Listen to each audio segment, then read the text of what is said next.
Video کو like کر کے آگے شیئر ضرور کر دینا کہ اللہ کے رسول صلی اللہ علیہ وآلہ وسلم نے فرمایا کہ کپڑے پہن کر ننگی رہنے کا مطلب یہ ہے کہ اتنے باریک اور پتلے لباس پہنتی ہوگی کہ کپڑے پہن کر بھی جسم نظر آتا. عورت اگر ایسا دوپٹہ پہنے جس سے اس کے بال کی سیاہی نظر آتی ہے تو ایسا دوپٹہ عورت کے لیے حرام ہے. اگر ایسا پتلا دوپٹہ پہنے کہ بال کی کالی اور سیاہی نظر آئے تو یہ حرام ہے. جو دوپٹے ہی نہیں اوڑھتی ان کا انجام کیا ہو؟ جو عورتیں دوپٹے ہی نہیں اوڑھتی ان کا انجام کیا ہوگا؟ اور جن کے گھر کی عورتیں نہیں دوپٹے اوڑھتی اور مرد اس کو دوپٹہ اوڑھنے کے لیے نہیں کہتے، سالن میں نمک زیادہ ہو تو مارتے ہیں، سالن میں نمک زیادہ ہو تو گالیاں دیتے ہیں، سالن میں نمک زیادہ ہو تو طلاق کی دھمکی دیتے ہیں، بعض بدبخت تو طلاق تک دے دیتے ہیں.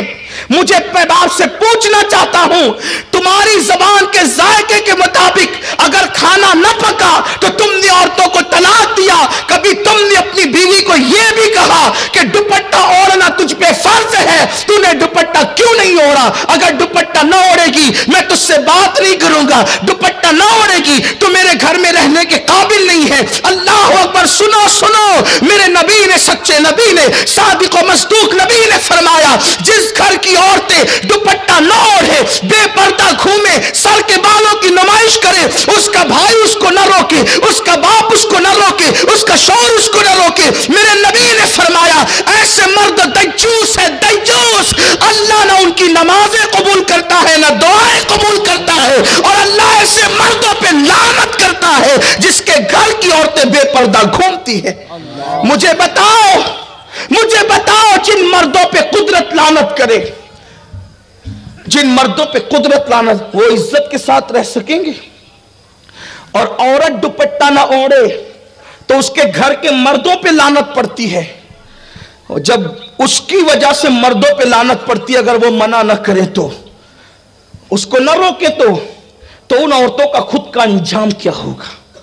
ان عورتوں کا خود کا انجام کیا ہوگا؟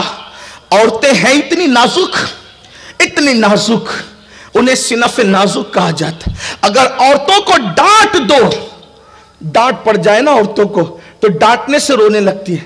میں سوچتا ہوں میری بہنیں کتنی کمزور ہے، کتنی نادان ہے.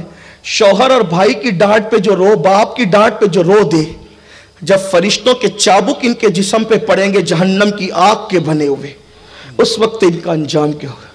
جو ڈانٹ نہ سن سکے اور رو دے، جب فرشتے ان پہ چابک برسائیں گے بے پردگی کی بنیاد پہ، ہونٹوں پہ لالی لگانے کی بنیاد پہ، پتلے پتلے باریک لباس پہننے کی بنیاد پہ، مردوں سے فون پہ لمبی لمبی باتیں کر کے، زنا کی باتیں کر کے، ناجائز حرام باتیں کر کے بھاگنے کا پلان کرنے کی بنیاد پہ، اس وقت ان کا انجام کیا ہوگا؟ بڑی معذرت کے ساتھ مجھے کوئی شوق نہیں ہے ان عنوانات پہ تقریر کرنے کا، لیکن نشتر جو لگاتا ہے وہ دشمن نہیں ہوتا. قوم کا درد بے چین کرتا ہے کہ حق بول دیا جائے، ورنہ لوگ کہتے ہیں آپ ہماری بیٹیوں کے بھاگنے کا تذکرہ مائک پہ کیوں کرتے ہیں؟ میں نے کہا نادان، اگر بھاگی نہ ہوتی تو میں ذکر کیوں کرتا؟ جنہیں بھاگنے میں شرم نہیں آتی ہم ان کا تذکرہ کرنے میں شرم کیوں کریں؟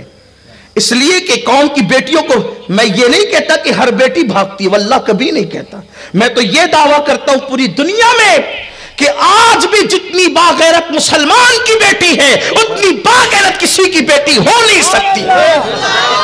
لیکن سیریل دیکھ کر، فلمیں دیکھ کر، گانے سن کے، ناولیں پڑھ کے آج مسلم بیٹیوں میں بھی کچھ ایسی ناہنجار اور غلط بچیاں جنم لے چکی ہے جس نے پوری قوم کو بدنام کر رکھا ہے. ہر دن کسی نہ کسی اخبار میں، ہر دن نیوز چینلوں پر مسلم بیٹیوں کے بھاگنے کی داستان آتی ہے. لیکن یاد رکھنا اس کے ذمہ دار بھی صرف وہ بیٹیاں نہیں ہیں، ہم بھی ہیں، کیونکہ ہم نے اپنی بیٹی کو سیریل دکھا کر تو پالا، ہم نے اپنی بیٹی کو